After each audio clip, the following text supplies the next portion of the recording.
होती है। सबसे पहला sign sickness and sadness of the soul कि आपके चेहरे का जो नूर है, वो चला जाए, जो तेज है, जो रोशनी है, that will be lifted of. अगर आपके उसके करीब पहुंचना है तो खुद ब खुद आजमाइश लेगा, लेकिन जितना आप सहन कर सकते उतना ऊपर वाला आपकी कुव्वत से ज्यादा आपके ऊपर वजन नहीं लेता। Surrender means freedom.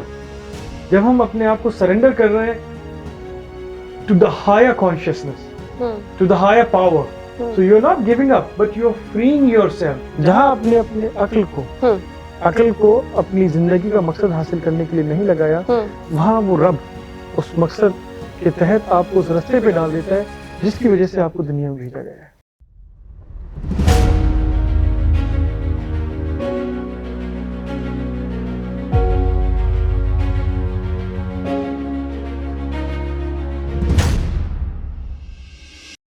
नमस्कार, स्वागत है आपका कनेक्ट विद अंतःकरण में।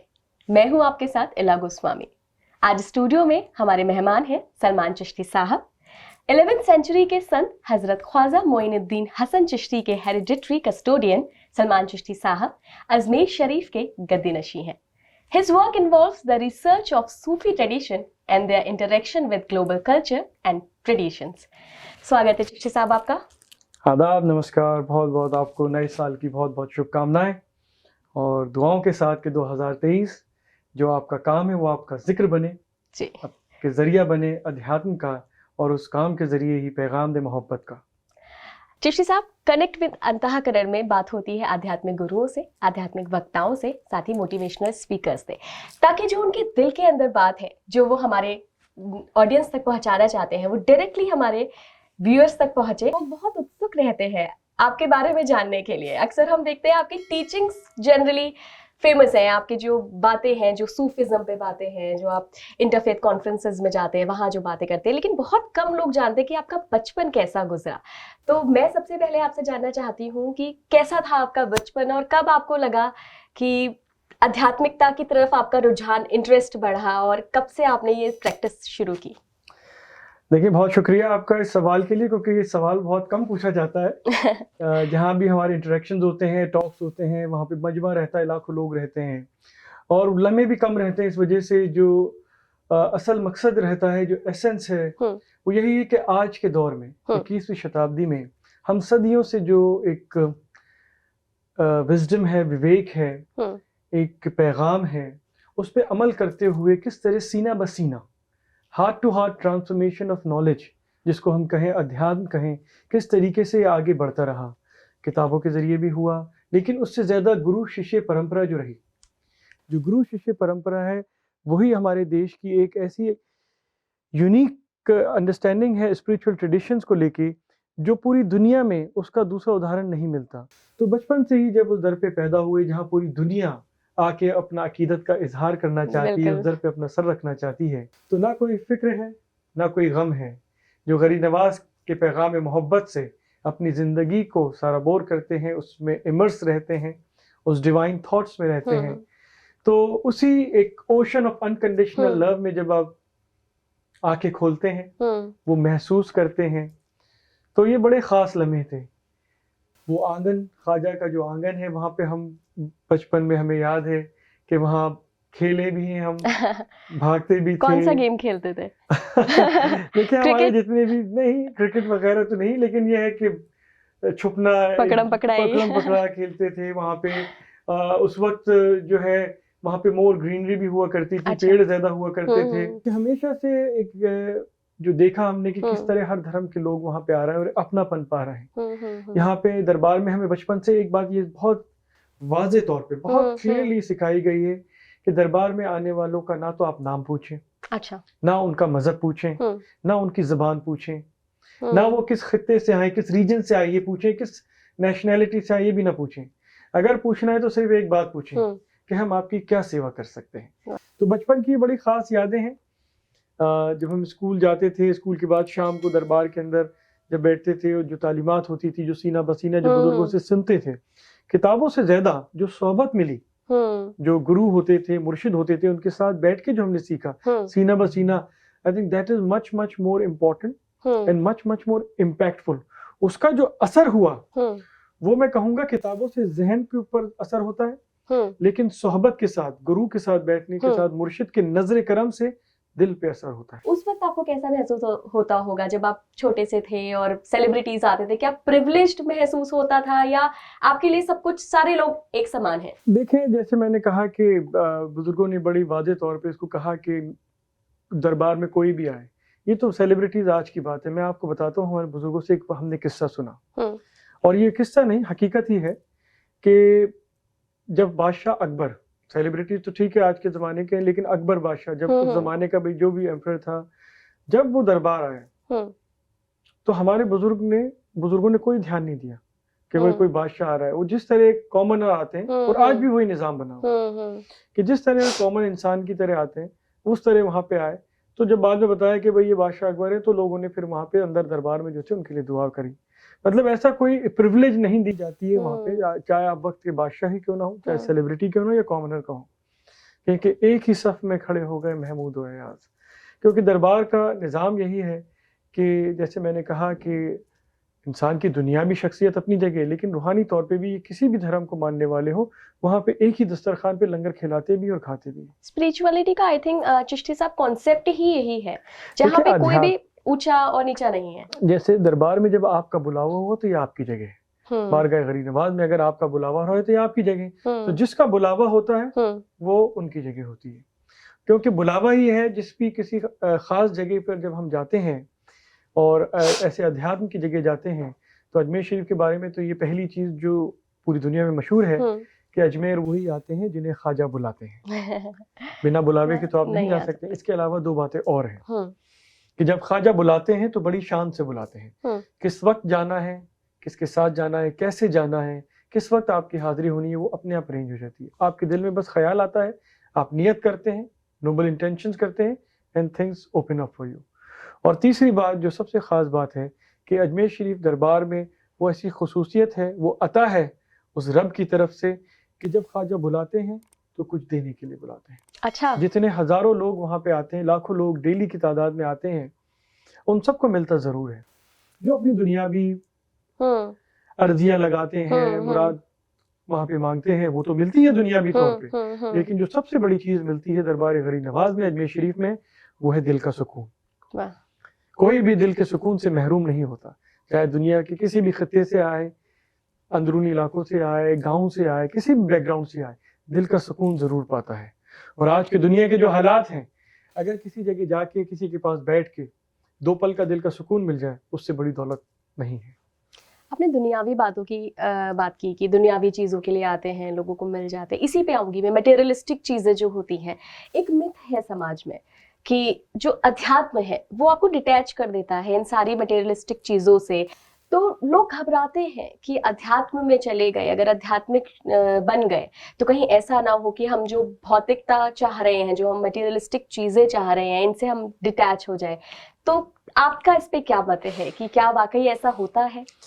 वेल देखिए, जब हम बात करते हैं अध्यात्म की, स्पिरिचुअलिटी, वो एक एहसास है, और एहसास हमें अपने आप से दूर नहीं जाने देता। जब हम उस एहसास को महसूस करते हैं तो इस दुनिया में जिस मकसद से हमें उस रब ने भेजा है, उसको हम हासिल करने के रास्ते पे चलने लगते हैं। दुनिया में आने का मतलब ये नहीं है कि हम बस पैदा हुए, तालीम हासिल करी, अपने आप को एजुकेट करा, बड़े हुए, अपना कैरियर बना लिया, बैंक बैलेंस बना लिया, शादी ब्याह हो गया, फैमिली हो गई, फिर एक धीरे धीरे करते हुए एक ओल्ड एज में आ गए और इस दुनिया से रुखसत हो गए। ये तो एक दुनिया का निज़ाम है, सिस्टम है, जो हमें उसका हिस्सा है। लेकिन सिर्फ यही करने हम इस दुनिया में नहीं आए। और अध्यात्म, स्पिरिचुअलिटी हमें उस मकसद से रूबरू करती है जिस मकसद से हमें उस रब ने, उस ईश्वर ने इस दुनिया में भेजा। क्योंकि हर इंसान जो इस दुनिया में आता है, और इंसान ही नहीं बल्कि पूरी कायनात कहें, चाहे वो एक पत्ता ही क्यों ना हो, परिंदा ही क्यों ना हो, पक्षी ही क्यों ना हो, पेड़, दरख्त और इंसान जो अशरफुल मखलूक़ात है, सबका कोई ना कोई मकसद है। ऐसा कोई शख्स नहीं है, ऐसा कोई पार्ट ऑफ क्रिएशन नहीं है जो वजूद में है लेकिन बेमकसद है। तो दुनिया की अंधी भागदौड़ में अगर हम लगते हैं तो उस मकसद को कहीं ना कहीं हम भूल जाते हैं। और अध्यात्म दुनिया के साथ साथ हमें उस मकसद के साथ भी जोड़े रखता है जिस मकसद से हमें उस रब ने इस दुनिया में भेजा। तो हमें दुनिया में रहते हुए एक अंधी भागदौड़ का हिस्सा नहीं बनना है। दुनिया में जो हमारे फ़र्ज़ हैं, जो हमारे जिम्मेदारियां हैं, हमारे फैमिलीज के तरफ हमारे जो कमिटमेंट्स हैं उसको भी पूरा करते हुए, क्योंकि देखिए अध्यात्म में, स्पिरिचुअलिटी में there are no extremes. Youth समझता है कि अगर हम अध्यात्म में आ जाएंगे तो हमें कुछ चीजें छोड़नी होंगी। बिल्कुल। जाहिर बात है आपकी लाइफस्टाइल एक चेंज होगी। दरमियाना रास्ते पे आएगी, लेकिन आपको ऐसा नहीं है कि दुनिया छोड़नी होगी। तसव्वुफ की अगर हम बात करते हैं, सूफिज्म की बात करते हैं, तो there is no complete monastic lifestyle. अच्छा। ऐसा नहीं कहते हैं जितने भी बुजुर्ग हुए, चाहे वो ख्वाजा गरीब नवाज हुए, उसके बाद बाबा कुतुबुद्दीन बख्तियार काकी, बाबा फरीदुद्दीन गंज शकर जिन्होंने पंजाब में बहुत काम किया, निजामुद्दीन औलिया और तमाम जो चिश्ती बुजुर्गान दीन हुए, देयर इज मोमेंटरी सेक्लूजन। जब हम अध्यात्म करते हैं तो कुछ वक्त के लिए, मगर वो लाइफ लॉन्ग नहीं होता कि हम किसी पहाड़ पे जाके बैठ जाएं और हम कहें कि I am connected to God और मुझे दुनिया से कोई लेना देना नहीं, this is not the way. या हम किसी जंगल में जाके बैठ जाएं या किसी गुफा में अपनी पूरी जिंदगी गुजर बसर करें। देयर इज मोमेंटरी सेक्लूजन, जिसको कहते हैं चिल्ला। Chilla means like meditation cell, maybe for an hour, a day, a week और 40 डेज। और यहाँ ट्रेडिशन में होता है कि कुछ वक्त के लिए आप seclusion में जाएं, so that you collect yourself and you realize the purpose of your creation. But during that path of seclusion, जब उस अध्यात्म में आप deeply हैं, and when you are conscious, you receive that higher consciousness. जब आप अपने आप को दुनिया की क्लचेस से फ्री करते हैं और उस रब के सामने सरेंडर करते हैं। अब ये सरेंडर जो वर्ड है, तो वेस्टर्न अंडरस्टैंडिंग में और यूरोपियन अंडरस्टैंडिंग में इसको समझा जाता है कि गिविंग अप, कि आपने हालात से हार मान ली और यू गिविंग अप। लेकिन असल हमारे देश की जब हम बात करें तो ये दुनिया को तोहफा मिला है अध्यात्म का, स्पिरिचुअलिटी का। और जब बात करते हैं आध्यात्मिक, जब हम सरेंडर कर रहे हैं तो सरेंडर मीन्स फ्रीडम। जब हम अपने आप को सरेंडर कर रहे हैं to the higher consciousness, to the higher power, so you are not giving up but you are freeing yourself from the clutches of the world. दुनिया की जो अंधी भागदौड़ से आप फ्री कर रहे हैं अपने आप को, and surrender is the real freedom. वो आज़ादी देता है आपको कि आप अपनी दुनिया की जिंदगी जो है, दुनियावी जिंदगी को भी जिएं और उसके साथ साथ उस रब की, उस ईश्वर की कुर्बत भी हासिल करें।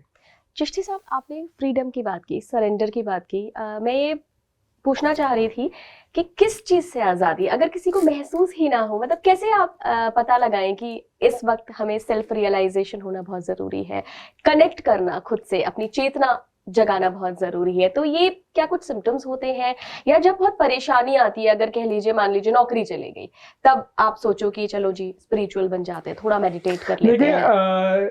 जो आध्यात्मिक जिंदगी है इसमें चैलेंजेस बहुत आते हैं, आजमाइश बहुत आती है। तसव्वुफ में ये कहा गया है कि अगर आपको इस रास्ते पे चलना है तो अगर if you are a mountain, अगर एक पहाड़ है, तो इतनी आजमाइशें होती हैं, इतनी क्रशिंग होती है कि you will become a Jarra, minute particle of dust, even the crushing continues. तो ये राह जो है, ये जो इसमें पूरी तरह से उतरते नहीं है, और राह तरीकत में कोई विंडो शॉपिंग नहीं है। स्पिरिचुअलिटी के अंदर there is no window shopping कि आप बाहर से देखें, हाँ भी बड़ा एग्जॉटिक लग रहा है, इसमें कवाली होती है और स्पिरिचुअल लाइफ है, दरवेश होते हैं, पहाड़ों पे बैठ के रक्स करते हैं और दरवेशी लिबास है और दुनिया से दूर अपनी मौज में है। ऐसा नहीं है।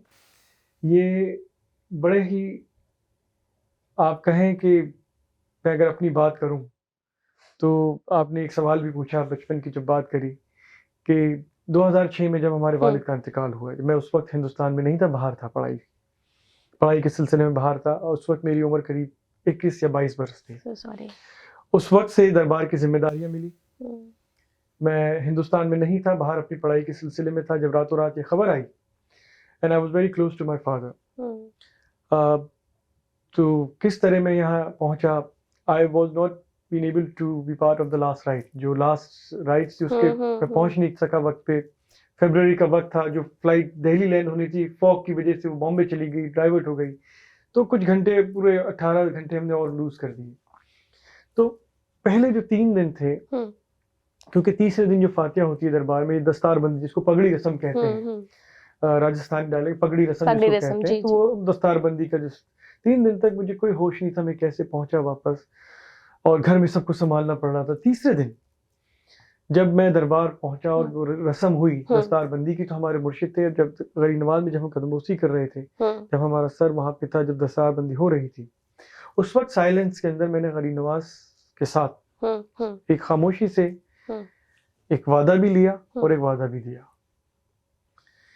कि आपने मुझे यहाँ बुलाया है, ऐसे हालात में मुझे ये नहीं पता कि घर का राशन कहाँ से आता है, क्योंकि बाहर था, बॉम्बे में हमने ग्रेजुएशन करी, कई साल बाहर थे, वालिद साहब से तो जिम्मेदारियां थी नहीं, जब घर के बड़े होते हैं तो जिम्मेदारियां नहीं थी होती है। हाँ। तो हमें ये नहीं पता था उस वक्त कि राशन कहाँ से आता है, बिल कैसे भरने होते हैं, और लेट अलोन दरगाह की जिम्मेदारियां।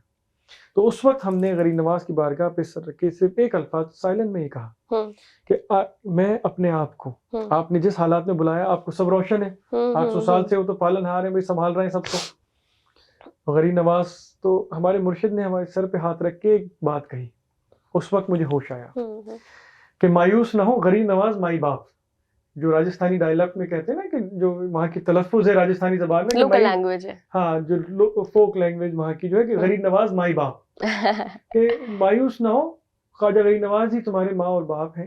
एक कम उम्र के अंदर जब फादर का साया होता है तो बहुत बड़ी चैलेंजेस आते हैं। ये जो मैं आजमाइश की बात कर रहा था ना आपसे, कि अगर आपके उसके करीब पहुंचना है तो खुद ब खुद वो आजमाइश देगा, लेकिन जितना आप सहन कर सकते उतना कुरान में ही आए थे कि ऊपर वाला आपकी कुव्वत से ज्यादा आपके ऊपर वजन नहीं देता, जितना आपकी कुव्वत है, हो सकता है आप उसको रियलाइज नहीं करें, कैपेबिलिटी जितनी है उतना 20 साल में आप सोचें कि मेरे पास इतनी बड़ी जिम्मेदारी आ गई, मैं नहीं कर सकता हूँ, but when you are ready then the responsibilities come to you. तो ख्वाजा साहब के आस्थाने पे जब उन्होंने ये कहा, उस वक्त मैंने होश आया मुझे, और उस वक्त मैंने गरीब नवाज से ये कहा कि मैं अपने आप को आपके कदमों में एक कोरे कागज की तरह पेश कर रहा हूँ। आज से जो आप इस कोरे कागज पे लिखेंगे वही मेरी जिंदगी बनेगा। That I'm submitting myself as a blank paper at your feet, O Gharib Nawaz. Whatever you will write from this day, that will be my life. And that was in 2006 when I was 22.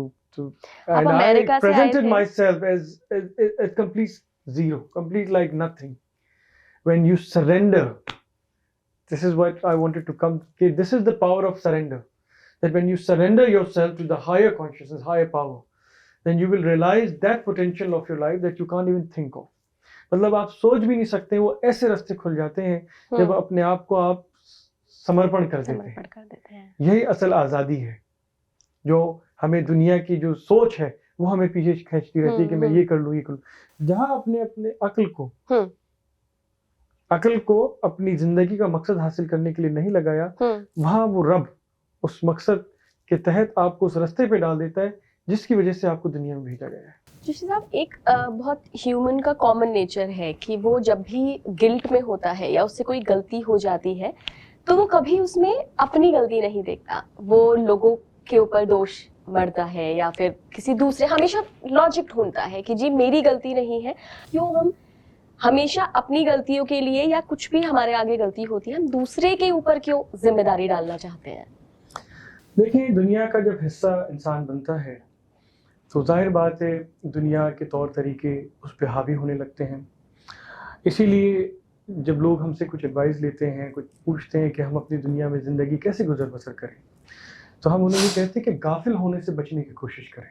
गाफिल मतलब गफलत का जो दौर होता है वो इंसान के जहन को घुमा देता है और वो सोचता है कि मैं जो कर रहा हूँ वो सही है, बाकी सब जो लोग कर रहे हैं वो गलत कर रहे हैं। तो गाफिल का एक तर्जुमा अगर इसको ट्रांसलेट करना चाहेंगे तो heedlessness, that we stop paying heed to signs which are seen and unseen, जो नजर आते हैं जो नजर नहीं आते हैं, voices which are heard and unheard, वो आवाजें वो इशारे जो सुनाई देते हैं और नहीं भी सुनाई देते हैं। तो हमें दुआ यही करनी चाहिए कि हमें ऊपर वाला गफलत के क़याम से दूर रखे, गाफिल होने से बचा के रखे।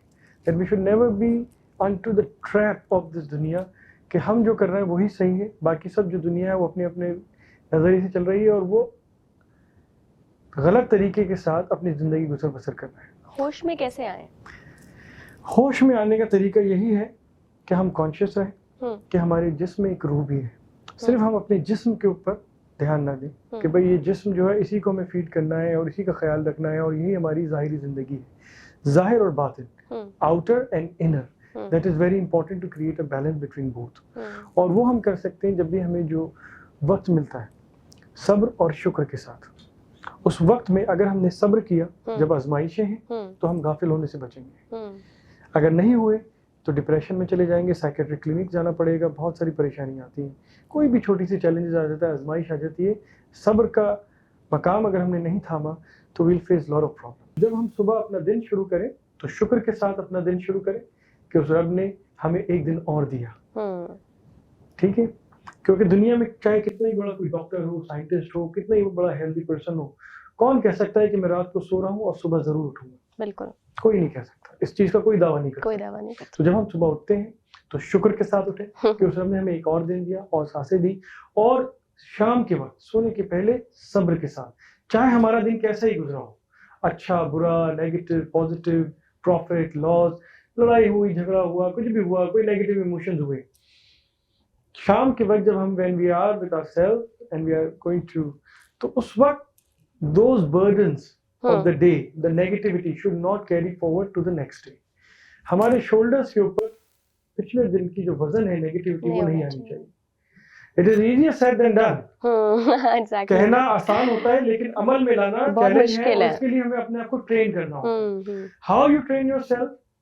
By collecting your thoughts, the conscious thoughts, subconscious thought, और जो हमारे अंदरूनी एहसास हैं उनको कलेक्ट करते हुए अपने सामने रखते हुए अपनी जिंदगी को उसमें बैलेंस करना। हम सोचते हैं कि हम जहन से काम कर रहे हैं, लेकिन हमारा जहन भी बिल्कुल शून्य पे चले जाता है, और उसके बाद हमें जो नजर आता है वो लगता है कि तमाम जो एक नेगेटिव माहौल बन गया है, and then you know problem like depression, negativity, then you take resort to sleeping on pills. $1 million भी कमा रहा है वेस्ट के सिविलाइजेशन अगर आप कोई देखें, फायदा नहीं है उसका, और रात को पिल्स के साथ सो रहे हैं, बिल्कुल। क्योंकि सब्र और शुक्र नहीं है। आप अमेरिका की अगर हम बात करते हैं तो 5 बड़ी बीमारियों में एक डिप्रेशन है, डिप्रेशन है, बिल्कुल। सब कुछ है दुनियावी तौर पे उनके पास, लेकिन पिल्स से सो रहे हैं। यही अध्यात्म जो है वो फाउंडेशन हमारी मजबूत करता है। मैं एक दफे हार्वर्ड यूनिवर्सिटी में था, वहाँ हमारी टॉक हो रही थी, तो इसी मौजू पे बात हो रही थी। मैंने कहा कि this is the situation where you are, but come to our country, आप हिंदुस्तान आए और हमारे गांवों में आइए, अच्छा, कम टू आवर विलेजेस। आपको किसी भी हिंदुस्तान के गांव में कोई साइकेट्रिक क्लिनिक नहीं मिलेगा।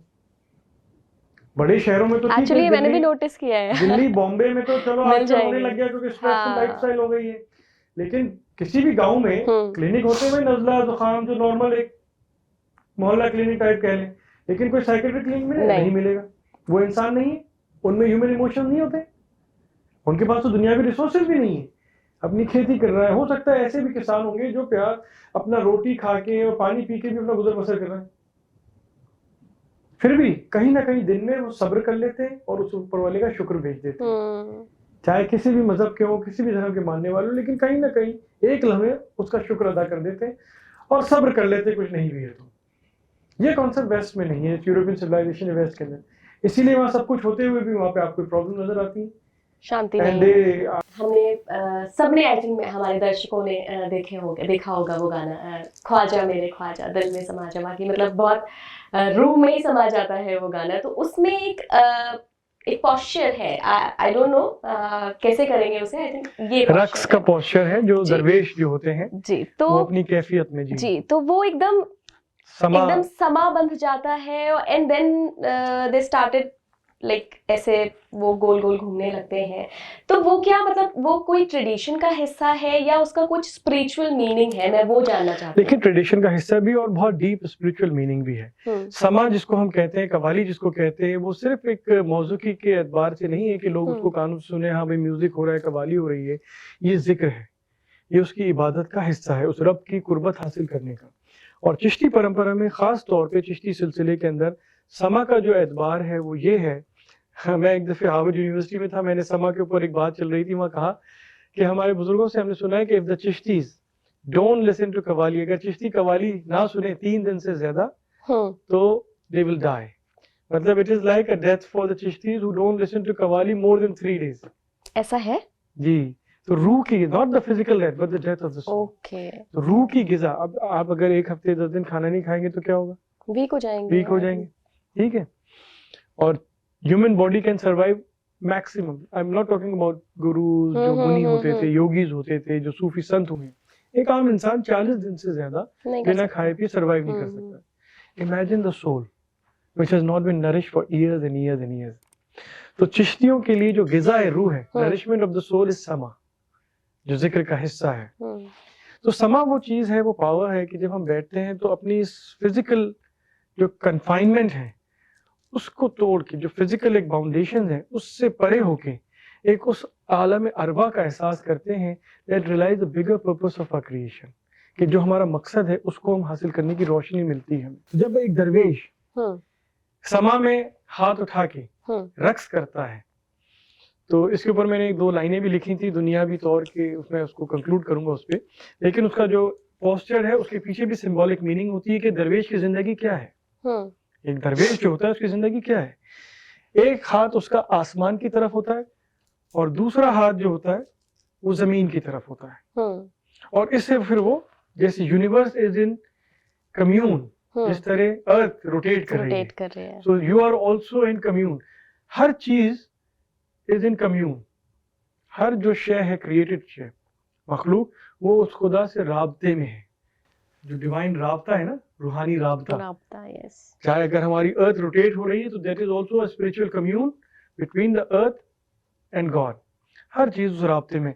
तो दरवेश जब रक्स करता है तो इसका मतलब यह है कि वो उस रब से राब्ते में, और उसका किरदार इस दुनिया में यह है कि इस हाथ से उस रब से ले और इस हाथ से इस दुनिया को दे। दरवेश का काम यही है कि इस हाथ से लेना और इस हाथ से दुनिया को देना, और वो अपने समा में है। कितना कुछ है स्पिरिचुअलिटी में। मैं चिश्ती साहब देख रही हूँ, आपने बात की अना को छोड़ो, यानी कि अपने ईगो को छोड़ो, आपने बात की शुक्र की, आपने बात की सब्र की, और अब आपने जो ये बात बताई कि जी एक हाथ से लो, आप ईश्वर के साथ दरवेश जो है, जो भक्ति का यही है, असल भक्ति का मार्ग यही है कि जो रब आपको दे और इस दुनिया में दे, दैट इज योर जॉब। तो जो कलंदर होता है वो रक्स करता है, जैसे मैंने लिखा था उसके बारे में, जो अलेक्जेंडर, सिकंदर को तो सब जानते हैं ना, बिल्कुल बिल्कुल, दुनिया उसने फतेह करी, लेकिन आखिरी वक्त उसका कैसा था सबे पता है। वो कह गया कि मेरे दोनों हाथ, मेरे जनाजे जब निकले तो मेरे दोनों हाथ बाहर खाली हाथ दुनिया को देखने के लिए छोड़ देना। क्यों? कि मैं खाली हाथ आया तो खाली हाथ जा रहा हूँ। तो his end of life was very sad, मतलब वो खुश नहीं था। तो मैंने इस पे लिखा कि सिकंदर खुश नहीं था, सिकंदर खुश नहीं था लूट के दौलत जमाने की, सिकंदर खुश नहीं था लूट के दौलत जमाने की, कलंदर दोनों हाथों से लुटा के रक्स करते हैं। वाह वाह वाह, कि जश्न करते हैं लुटा के। तो ये है दरवेशों की फकीराना जिंदगी, जो चिश्ती परंपरा के अंदर बड़ा अहम किरदार निभाती है। और इसी फकीराना जिंदगी के अंदर ही दुनिया की दौलत भी अगर आपके सामने आ जाए, आपका दिल उसकी लौ से दूर नहीं कर सकता। आई थिंक यूथ को बहुत जरूरी है ये नॉलेज होना, कि जो भी चीजें आपने बताई कि सब कुछ सिकंदर ने सब कुछ पा लिया था, पूरा विश्व फतेह कर लिया था, लेकिन जब गया तो दोनों हाथ खाली गया। तो हम जो हिरस में भागते रहते हैं, जो रैट रेस में भागते रहते हैं, उसका क्या फायदा है? देखिए, यही इसीलिए जो आज नौजवान, जो 21वीं शताब्दी का नौजवान है, वो एक डायनामिक फेज से गुजर रहे हैं। एक नहीं कि रेडेंडेंट ही कि उनको जो मिला वो उसके आगे चलते रहे। आज उनके पास सारे वो टूल्स हैं, वो इक्विपमेंट्स हैं, किस तरीके से अपनी ज़िंदगी, लेकिन उसके साथ साथ they have to be also conscious not only the dynamism of the दुनिया but the dynamism of their soul also. सबसे पहला एहसास रिफ्लेक्शन होता है sickness and sadness of the soul. क्या होता है बताइए? What is the first sign? I think हम डिप्रेसिंग फील करते हैं। डिप्रेशन होता है, इवेंचुअली इट कम्स जब आपकी उसके अलावा मुझे लगता है चेहरे से नूर भी चला जाता है, आप बहुत एकदम मायूस दिखते हैं, that is the first sign, खुशी नहीं आती है। सबसे पहला sign sickness and sadness of the soul, कि आपके चेहरे का जो नूर है वो चला जाए, जो तेज है, जो रोशनी है, that will be lifted off. It's not about the complexion of your skin, white, black, brown, no. It is the noor, the tej. And that is the moment, उस लम्हे हमें conscious होना पड़ेगा कि नहीं, there is something wrong. जब वो नूर उठा लिया जाता है, that means the soul is very unhealthy. तो रूह को healthy रखने के लिए हमें conscious होना पड़ेगा कि सबसे पहले acknowledge करना पड़ेगा कि रूह है. And then with goodness and hope we nourish it. बहुत बहुत धन्यवाद चिश्ती साहब इस चर्चा का भाग बनने के लिए। आज की कनेक्ट विद अंतःकरण में हमारे साथ थे सलमान चिश्ती साहब। अगले एपिसोड में फिर हम किसी प्रसिद्ध आध्यात्मिक गुरु, मोटिवेशनल स्पीकर या आध्यात्मिक वक्ता को आप सभी से मिलवाएंगे। तब तक के लिए आप जुड़े रहिए स्पीकिंग ट्री के साथ। साथ ही आप कमेंट बॉक्स में हमें बता सकते हैं कि आप अगले एपिसोड में किस स्पीकर को, किस आध्यात्मिक वक्ता को या मोटिवेशनल स्पीकर को सुनना चाहते हैं। हम उम्मीद करेंगे कि आप सभी को उनके साथ हम जोड़ें। अपना ख्याल रखिए, अपने अपनों का ख्याल रखिए। नमस्कार।